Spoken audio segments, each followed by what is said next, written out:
जेवण झाल्यावरती अचानक छातीमध्ये जळजळ होतीये, हेवीनेस वाटतोय, तोंडामध्ये आंबट पाणी येतंय, तर ही सगळी हायपर ऍसिडिटीची लक्षणं आहेत आणि यावरती एक सोपा उपाय आहे आणि तो तुमच्या किचन मध्येच आहे. जेवण केल्यावरती लगेचच छातीमध्ये जळजळ, परत तोंडामध्ये आंबट पाणी येतंय, ढेकर येतायत, असे जर तुम्हाला सिम्पटम येत असतील तर त्याकडे इग्नोर किंवा दुर्लक्ष करू नका. गव्हाच्या दाण्याएवढं अगदी लवंगाची भाजलेली पावडर हा त्याच्यावरचा एक सोपा उपाय आहे. ते कसं करायचं ते सांगते. लवंग घ्यायची आहे आणि ती हलकी भाजून त्याची पूड करून एका डब्यात ठेवायची आहे. जेवण झाल्यावरती ती लवंग पूड तुमच्या बोटावरती अगदी गव्हाच्या दाण्या एवढी घ्यायची आहे आणि ती गिळायची नाही पण चोखायची आहे.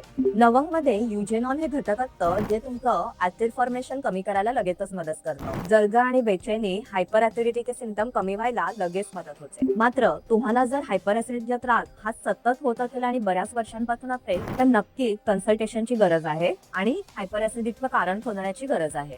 कारण ऍसिडिटीचं मूळ कारण हे अग्निमांद्य असतं. तुम्हाला जर आमच्याशी कन्सल्टेशन करायचं असेल तर व्हिडिओच्या कॅप्शन मध्ये नंबर दिलेला आहे, त्यावरती संपर्क करा. तुमच्या ऍसिडिटीचं मूळ कारण शोधून तुम्हाला त्यावर ट्रीटमेंट हवी असेल तर नक्की आम्हाला संपर्क करा.